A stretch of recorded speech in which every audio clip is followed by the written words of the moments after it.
Guys, welcome back to a new video. আজকের এই ভিডিওটাতে আমি তোমাদের সাথে কথা বলবো MBA ইন HRM এই বিষয়ে। MBA in human resource management বা HR এর ওপর MBA, এটার কী কী সাবজেক্ট আছে, কীরকম ভ্যাকেন্সি আছে, কীরকম জব স্কোপ আছে, স্যালারি মার্কেট আর ইন্ডাস্ট্রি সম্পর্কে, এইসব বিষয়ে আমি আজকে এই ভিডিওটাতে তোমাদের সাথে কথা বলবো। তো চলো ভিডিওটা স্টার্ট করা যাক।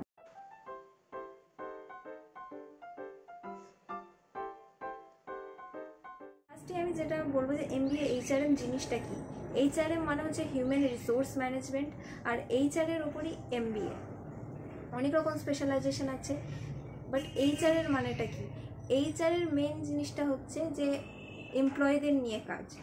একটা কোম্পানিতে যতজন এমপ্লয়ি আছে সেই এমপ্লয়ি নিয়ে যে কাজটা চলে সেটাই হচ্ছে HR এর কাজ।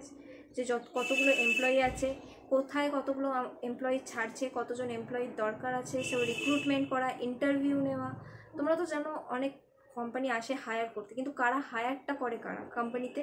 তোমার কোম্পানির কি সবাইকেই তোমরা সিভি পাঠাতে পারো? সবার কাছে তো পাওয়ার থাকে কোম্পানিতে এমপ্লয়ি হায়ার করার? নো, কোম্পানি হায়ার করে HR এর মাধ্যমে। কোম্পানির HR কোম্পানিতে হায়ার করে যে কতজন স্টুডেন্ট লাগবে, কতজন লোক লাগবে এখানে, সো তারা এক্সপিরিয়েন্স অনুযায়ী, বাজেট অনুযায়ী তারা কিন্তু কোম্পানিতে হায়ার করে। এটা হচ্ছে HR এর নাম্বার 1 কাজ, সেটা হচ্ছে হায়ারিং, রিক্রুটমেন্ট, একটা কোম্পানিতে স্টাফ দেওয়া, সেটাই হচ্ছে HR এর নাম্বার 1 কাজ। সেকেন্ড হচ্ছে HR অপারেশনস, যেরকম হচ্ছে অ্যাপয়েন্টমেন্ট লেটার, অফার লেটার বার করা, তারপরে অপারেশন রিলেটেড কাজ, আরও যে পেরোলের কাজ, সেগুলোই হচ্ছে HR অপারেশন। এটাও HR এর মধ্যেই করছে, এগুলো সব HR এর কাজ।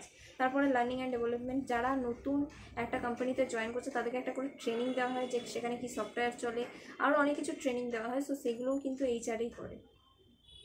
সেটা খুবই ইন্টারেস্টিং একটা কোর্স অবভিয়াসলি। তো এটা হচ্ছে HRM বা HR এর কাজও বলতে পারো। এবার হচ্ছে HRM এ কী কী সাবজেক্ট থাকে। HRM এর ফার্স্টে থাকে রিক্রুটমেন্ট অ্যান্ড সিলেকশন, যেটা আমি ফার্স্টে বললাম। HR এর মেন কাজ হচ্ছে একটা কোম্পানিতে রিক্রুটমেন্ট করা, তো সেটা হচ্ছে কোর সাবজেক্ট। তারপর হচ্ছে ট্রেনিং অ্যান্ড ডেভেলপমেন্ট, যখন কোনো নতুন এমপ্লয়ি জয়েন করছে তাদের একটা ট্রেনিংয়ের দরকার হয়, কারণ তারা অন্য একটা কোম্পানি থেকে এখানে আসছে বা ফ্রেশার হায়ারিং করেছে, সো তাদেরকে একটা ট্রেনিং দেওয়া হয় যে এই কোম্পানিতে এসে চলে, পলিসি অনুযায়ী পলিসি কী আছে সেগুলো শেখানো হয়, আরও সফটওয়্যার রিলেটেড সেগুলোই। তো training and development. Labour law, obviously যেটা শেখাতেই হবে সেটা হচ্ছে লেবার ল ইন্ডিয়ান, কারণ এমপ্লয়ি নিয়ে যখন কাজ করছে এমপ্লয়ীদের একটা লও থাকে, লেবার ল, তো লেবার ল তোমাদেরকে শিখে রাখতেই হবে। HR অ্যানালিটিক্স, HRও অ্যানালিটিক্স থাকে অনেক, যে চার্ট অনুযায়ী যে এত বাজেটের মধ্যে এমপ্লয়ি রাখতে হবে, এতজনের অ্যাপ্রাইজাল হবে, প্রত্যেক বছর এত টাকা করে বাড়বে এই এমপ্লয়ির, সো HR অ্যানালিটিক্সও থাকে।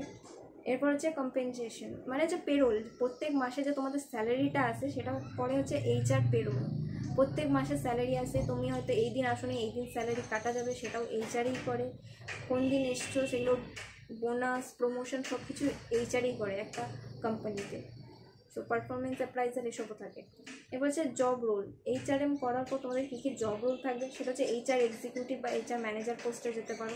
ট্যালেন্ট অ্যাকুইজিশন মানে হচ্ছে রিক্রুটমেন্ট টাইপেরই, সো রিক্রুটমেন্টে যেতে পারো। ট্রেনিং অ্যান্ড ডেভেলপমেন্ট ম্যানেজার, সেটাতে যেতে পারো। পেরোল অ্যানালিস্ট, যেটা মাইনে নিয়ে কাজ করে, যে পার মান্থ স্যালারি নিয়ে যে কাজটা হয়, যে এমপ্লয়ীদের স্যালারি দিতে হবে ঠিক টাইম মতো, এই এমপ্লয়িটা এই দিন আসেনি সো এর এত টাকা কাটা যাবে, সেই হিসেবে স্যালারি দেওয়া, সেই স্যালারি রিলেটেড কাজ হচ্ছে পেরোলের। এরপর হচ্ছে এমপ্লয়ি রিলেশন। এবার হচ্ছে এমপ্লয়ি রিলেশন আর যেটা ট্রেনিং অ্যান্ড ডেভেলপমেন্ট সেটা প্রায় একই রকম, তাই আমি এটা বলছি না। এবার হচ্ছে MBA HRM এর কিছু বেনিফিট হচ্ছে একটা পিপল ফোকাস, এটা পুরোপুরি হচ্ছে তোমার এমপ্লয়ীদের উপর ডিপেন্ড করছে। তোমাদের কোনো ক্লায়েন্টের সাথে বা কোনো কিছু কথাবার্তা বলতে হচ্ছে না, তোমাদের যা কাজ সেটা হচ্ছে কোম্পানির ভেতরে, সেটা হচ্ছে এমপ্লয়ীদের মধ্যেই। এরপর হচ্ছে ওয়ার্ক লাইফ ব্যালেন্স। HRM এ কিন্তু ওয়ার্ক লাইফ ব্যালেন্সটা খুব ভালো, কারণ তোমাদের ক্লায়েন্ট নিয়ে কোনো কাজ হচ্ছে না যে ক্লায়েন্টের যখন সময় হবে তোমাকে তখনই কাজ করতে হবে, এরকম কিছু না, তোমরা কোম্পানির মধ্যেই কাজ করছো, সো তোমাদের এমপ্লয়ীদের সাথেই কাজ করতে হবে, সো ওয়ার্ক লাইফ ব্যালেন্সটা তোমাদের ভালোই থাকবে এখানে। এটা হচ্ছে অপরচুনিটি। HRM না সমস্ত জায়গায় অপরচুনিটি থাকে। HRM যদি করো তুমি, সেখানে হেলথ কেয়ারে, কোনো হসপিটালেও দেখবে সেখানেও HR থাকে, হসপিটালও, যে কোনো জায়গাতে HR থাকবে। সো HRM করলে তোমরা যে কোনো ইন্ডাস্ট্রি বা যে কোনো অপরচুনিটি তোমরা পেতে পারো, কারণ সব জায়গায় ইন্ডাস্ট্রিতে HR থাকবে, আর HR এর কাজ সব জায়গাতেই এক, সো HR এর জন্য সব অপরচুনিটি খোলা থাকে।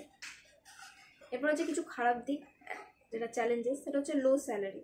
বাকি যে আদার স্পেশালাইজেশন আছে যেমন মার্কেটিং, সেলস, অ্যানালিটিক্স, এইসব তুলনায় এইচআরএমের কিন্তু স্যালারি রেঞ্জ অনেক কম, সেই তুলনায় কম, কম্পিটিশন হাই। এটা যেহেতু ওয়ার্ক লাইফ ব্যালেন্সটা খুব ভালো, এখানে অনেক রকম সুবিধাটাই বেশি আছে এখানে যদি এইচআরএ পাও তো। সো সেক্ষেত্রে এখানে কম্পিটিশনটাও বেশি আছে, ভ্যাকেন্সি কম। এরপর হচ্ছে এটা টেকনিক্যাল কিছু কোর্সের দরকার নেই, এটা পুরোপুরি তোমার প্র্যাকটিক্যালের ওপরই ডিপেন্ড করছে, মানে টেকনিক্যাল কোনো স্কিল বা এসবের কিছু দরকার হয় না। তো এগুলো হচ্ছে চ্যালেঞ্জেস। আজকের ভিডিওটা এইটুকুই, আশা করি আমি তোমাদেরকে এমবিএ এইচআরএম সম্পর্কে সমস্ত জিনিস জানাতে পারলাম। যদি তোমাদের ভালো লেগে থাকে অবশ্যই লাইক, শেয়ার এবং সাবস্ক্রাইব করে নাও, আর যদি কোনো প্রশ্ন থাকে অবশ্যই কমেন্টে জানাতে পারো। তো টাটা গাইস, দেখা হচ্ছে পরের ভিডিওতে, টাটা।